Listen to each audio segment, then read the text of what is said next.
Hey everyone, it's Jen here. In this video, I'll be working on an illustration I made with the Procreate app and iPad Pro. I wanted to make something funny for myself that I could wear on a t-shirt to 4th of July parties. For more complicated illustrations like this, I start with a fast idea sketch where I don't worry about proportions or making things look good. I just want to get the ideas out of my head as fast as possible before they disappear, and then I worry about composition and making a cleaner sketch.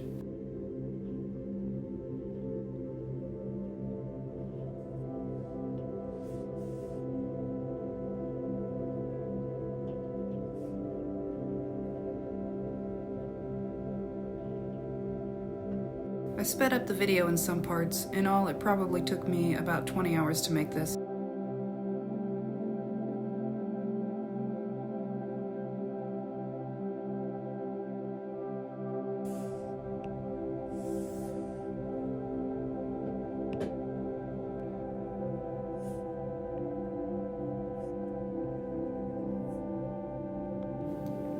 Next, I make a new layer where I'll trace over my sketch to make clean inking lines.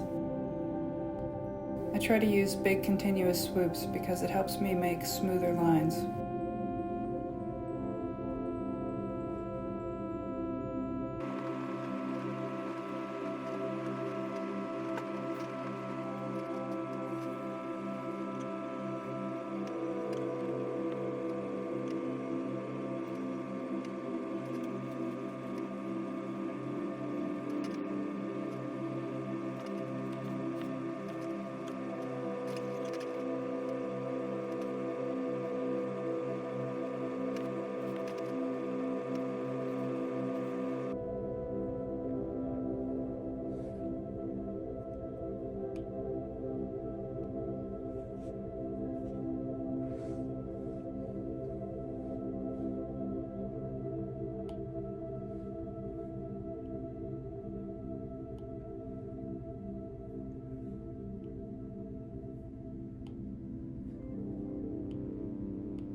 When I'm working on the sketch and outlines, I regularly flip the canvas as I go.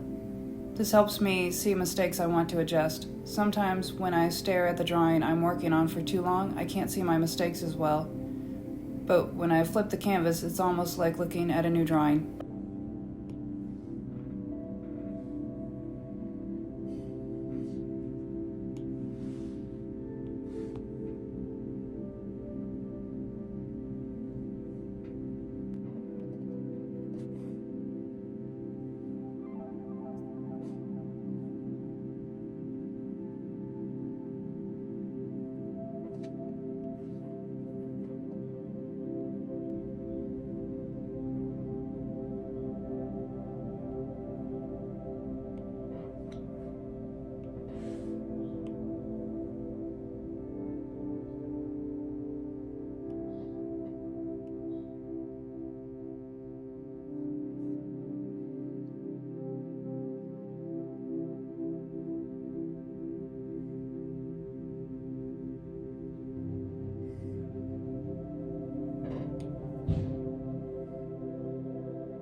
Whenever I make large changes to my illustration that I'm unsure about, I make a lot of new layers to white out parts that I'm going to delete and another layer for things I'm going to add.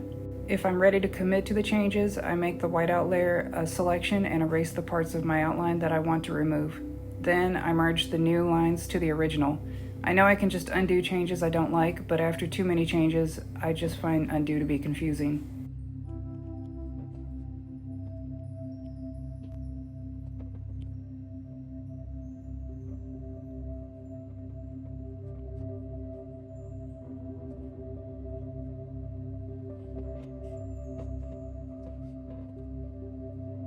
Once the outlines are finally done, it's time to make flat colors. I usually use a color wheel to pick some basic colors that go well together and adjust from there. I try to keep each color on its own layer so I can use the clipping mask feature for shading and highlights without disturbing other sections on the illustration, but Procreate limits the number of layers you can use based on canvas size, so sometimes combining multiple colors on one layer is needed.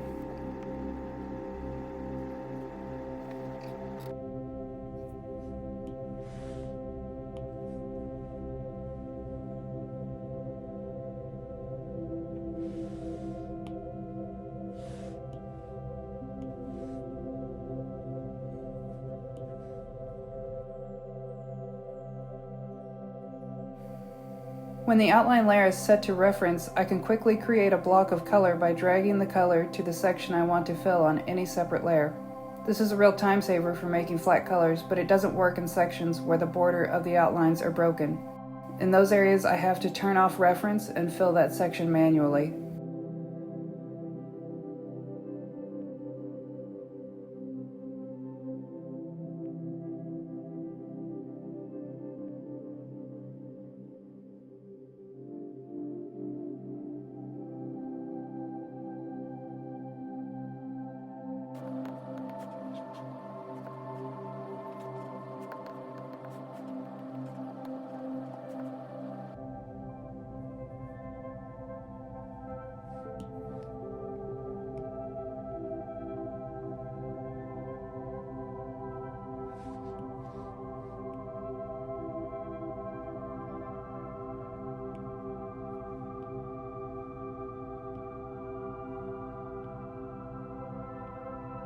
With some recent developments in the news, I ended up losing my inspiration to finish the piece fully, but I still like how it turned out with just the flat colors. In the end, I wasn't enjoying the color palette, so I tried a few new ideas. Here's the final piece. If you like my art, be sure to follow me on Instagram or visit my art shop linked in the description. Thanks for watching.